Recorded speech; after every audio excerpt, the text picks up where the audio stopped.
Now to the Republican race, where Dr. Ben Carson is now the front runner in Iowa. He's also the author of a new book, A More Perfect Union. And Dr. Carson, welcome back to Fox News Sunday. Thank you. Good to be with you, Chris. Let's start with those new numbers out of Iowa. A Des Moines Register poll this week shows you now leading Trump 28% to 19%, a swing of 14 points in your favor since August.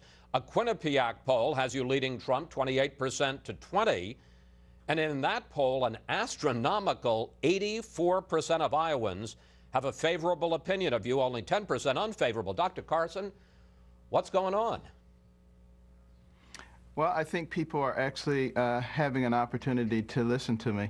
It really shows the power of social media and of word of mouth. Because as you know, a lot of the media has it in for me, but if people listen to them, I would be polling at less than zero.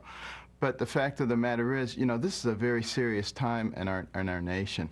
And it's a time when people have to make a clear decision of which direction do we want to go in.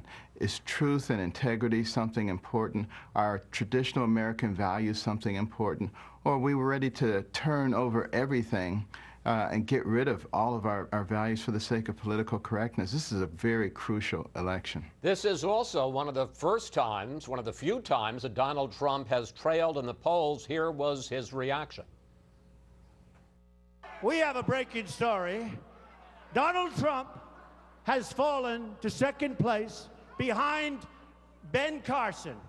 We informed Ben, but he was sleeping. Now, he went after you as even more low energy than Jeb Bush. He said you're very weak on immigration. He even questioned your faith as a Seventh-day Adventist. Dr. Carson, what do you make of that? Well, it's kind of interesting because the conflict that we had a couple of months ago is he thought I was questioning his faith, and he went ballistic on that. So it seems a little interesting that he would now be doing that. I really refuse to really get into the mud pit. Hillary actually was right when she said, that the Republicans are there, trying to destroy each other. I really think that was a huge mistake in the last cycle, and I'm certainly not going to get into that, no matter what anybody says. Do you think it shows something about Trump, says something about his character? Well, he is who he is. I don't think that that's going to change. And I am who I am. That's not going to change either. So, neither one of us probably is going to be somebody who's going to be managed by handlers, because that's not who we are. And the way I kind of look at it, if people resonate with what I'm talking about, they will know that it's the truth and what I truly believe. And if they like that and it works with them and they feel that I'm a good representative for them, that's great. I would love to have their vote. And if they don't want me, that's fine too, because I would never lie just to get an office. I wouldn't be happy and the people wouldn't be happy. You have also started a $500,000 ad buy in the 4 early voting states with the tagline, Heal, Inspire, Revive. Here's a clip. Washington is broken. The political class broke it. Together, we can drain the swamp and protect our children's future. I'm Ben Carson, and I approve this message. Doctor, you're doing well with social conservative, but what's your pitch to Republicans across the political spectrum? Well, basically, the pitch is America right now is in terrible trouble. I mean, we have to stop all the divisiveness, recognize that we're Americans first, not Republicans or Democrats. We have to begin to take care of those who are coming behind us. Our children are precious.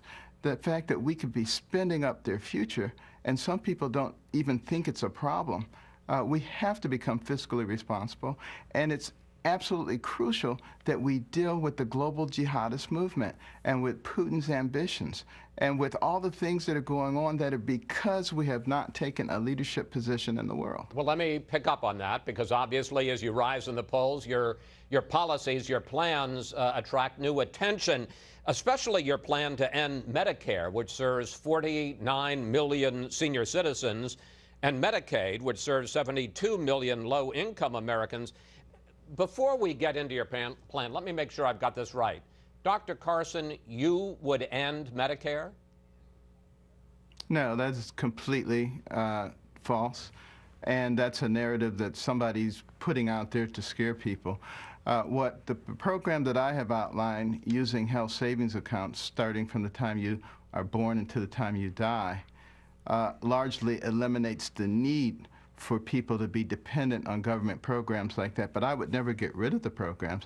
I would provide people with an alternative. I think they will see that the alternative that we're going to outline is so much better than anything else that they will flock to it. Let me make sure I've got this right, because this seems to me to be a bit of a change. So you're saying that you would have a choice. You could either do health savings accounts or you could have the traditional Medicare? Oh, yeah. I do not believe in imposing things upon people. I believe in presenting things that are so attractive that people will very quickly migrate to them.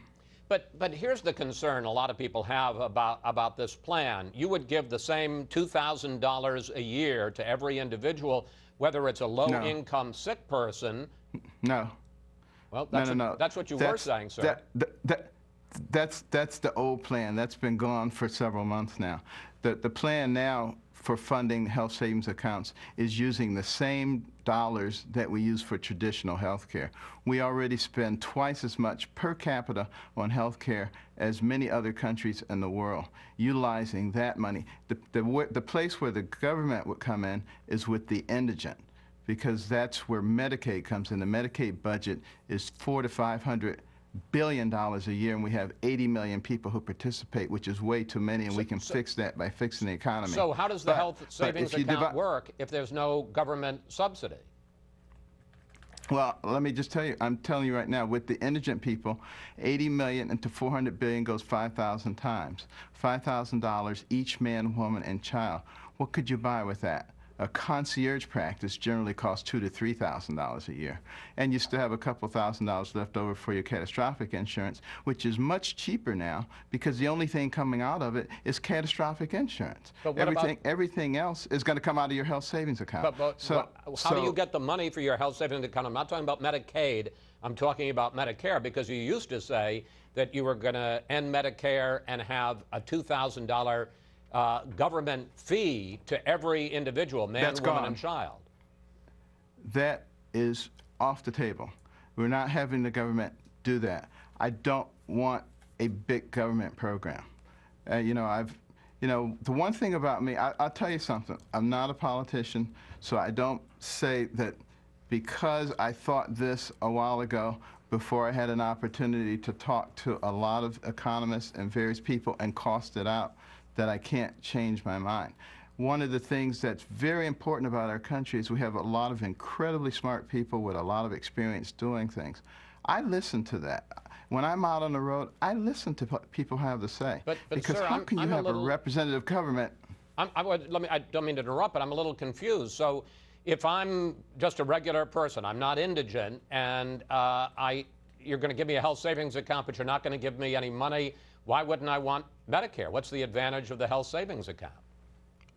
Well, remember, you already, if you're a regular person, have a job. And they're already giving you some health benefits. So instead of that money going into the inefficient system that it goes in now, it gets divided and divvied up into your family's health savings account, over which you now have control, and to which you can contribute anything you want. That's the difference. But isn't that mean, when you say it gets divvied up, money is already there. Doesn't that mean that there's going to be government money going into my health savings account? If there's already government money going into it, it certainly could, absolutely. And would that be $2,000? But not new government money. No, listen carefully, because this is a concept that sometimes can be confusing. Okay. The amount of money that we are already spending for health care in this country is astronomical. And it's almost twice as much as many other countries in the world, and yet we have terrible problems with access. If we take those same dollars and divert them into a system that gives you control over your home health care, you and your health care provider. Cut out the middleman, cut out the bureaucracy. Those dollars go much further. We won't have to use as many of them. The dollars are already there, Chris. I understand, but they're in a government system. Last question. I just want to understand, all right, let's say I've retired, okay? I had a job, I had health insurance, now I've retired, and I need government help for my health care. Where's that money coming from? The same place, the same dollars that would be going to you through Medicare would go into your health savings account. You continue to use it just like you have been using it. However, so in other words, there's a government grant to me as a senior citizen. If you decide you don't like that system and you prefer just to keep the system like it is, I'm not going to deny you the privilege of doing that. Well, this is interesting, obviously, to be continued, and as you know, and I suppose it's a good thing, with more prominence in the polls, more discussion of your proposals. Dr. Carson, thank you. Thanks for talking with us. And of course, we'll see you again on the campaign trail, sir. Good luck. Always a pleasure. Thank you.